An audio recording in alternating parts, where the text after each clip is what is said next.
Imaginez un instant qu'on vous dise que l'histoire de l'Amérique latine, telle qu'on la raconte, est incomplète. Que derrière l'image d'un continent vibrant, métissé et culturellement riche se cache une réalité bien plus sombre, une tentative d'effacement systématique des populations afrodescendantes. Cette vérité est peu enseignée, rarement discutée, et pourtant, elle a laissé des traces profondes, visibles encore aujourd'hui.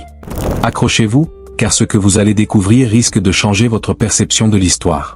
Dès la fin du XIXe siècle, plusieurs pays d'Amérique latine ont mis en place des politiques de blanchiment avec un objectif clair. Réduire progressivement la population noire en favorisant une immigration massive d'Européens et en marginalisant les descendants d'esclaves. Ce projet s'est déployé au Brésil, en Argentine, à Cuba et dans d'autres nations, où des millions d'immigrants blancs ont été attirés pour diluer la présence noire et réduire l'impact de l'héritage africain sur les institutions et la culture nationale. Pendant ce temps, les afrodescendants étaient maintenus dans des conditions de pauvreté extrême, exclus des structures sociales et politiques. Ce phénomène méconnu a pourtant façonné durablement ces sociétés, influençant jusqu'à aujourd'hui la répartition des richesses et des opportunités. Avant d'aller plus loin, pensez à vous abonner et à activer la cloche des notifications pour ne rien manquer de nos contenus. Et surtout, partagez cette vidéo afin d'éveiller les consciences. Merci de l'avoir fait. Maintenant, entrons dans le vif du sujet. Prenons le cas du Brésil, le dernier pays du continent à abolir l'esclavage en 1888. Contrairement à ce qu'on pourrait croire, cette abolition ne s'est pas accompagnée de droits pour les anciens esclaves. Dès 1870, les élites brésiliennes avaient déjà mis au point une stratégie destinée à remplacer la main-d'œuvre noire par des immigrants européens. En 1911, le ministre brésilien de l'Agriculture, João Batista de Lacerda, affirmait devant un congrès scientifique à Londres que le peuple noir disparaîtrait du Brésil en un siècle grâce à un métissage contrôlé. Cette politique a été appliquée avec une intensité redoutable. Entre 1884 et 1930, près de 4 millions d'Européens, principalement italiens, allemands et portugais, ont émigré vers le Brésil. Ce phénomène massif a profondément transformé la structure démographique du pays.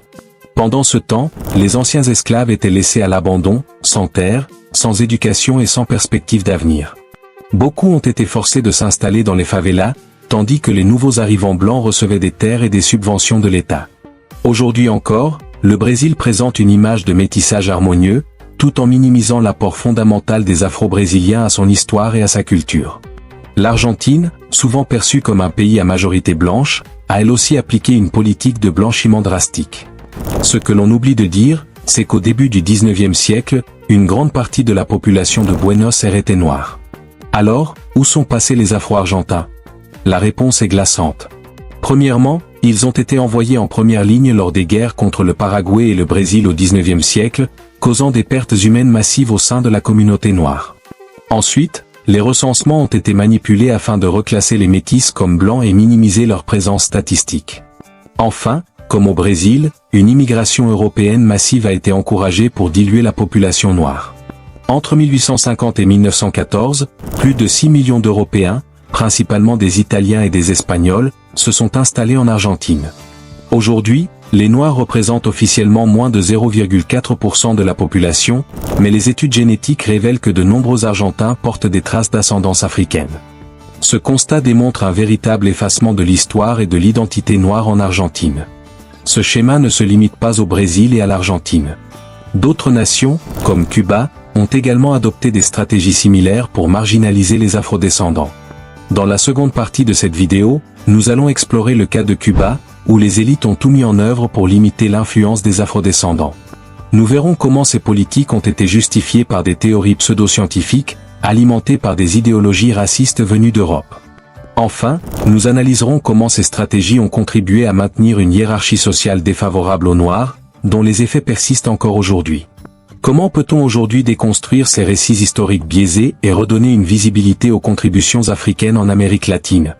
C'est ce que nous allons découvrir dans la suite. Si vous trouvez cette vidéo instructive, quel aspect vous a le plus surpris? Partagez votre avis en commentaire et restez avec nous pour en apprendre davantage.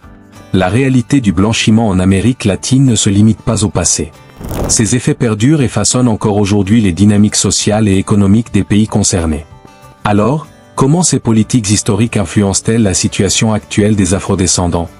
D'abord, l'héritage de ces politiques se reflète dans la marginalisation économique des populations noires. Au Brésil, en Argentine, à Cuba et dans d'autres pays, les afrodescendants sont toujours sous-représentés dans les postes de pouvoir et surreprésentés dans les quartiers défavorisés. L'accès à l'éducation, aux emplois bien rémunérés et aux soins de santé de qualité reste inégal, perpétuant un cycle de pauvreté. Par exemple, au Brésil, seuls 10% des afrodescendants accèdent à l'enseignement supérieur contre 35% des blancs. De même, les écarts de salaire entre les travailleurs noirs et blancs peuvent atteindre jusqu'à 40%, renforçant ces inégalités structurelles. Peut-on vraiment parler d'intégration quand ces inégalités persistent depuis des générations? Ensuite, ces politiques ont façonné les mentalités et les représentations culturelles. L'idéal de la blancheur est encore fortement valorisé dans les médias, la mode et même les cercles professionnels.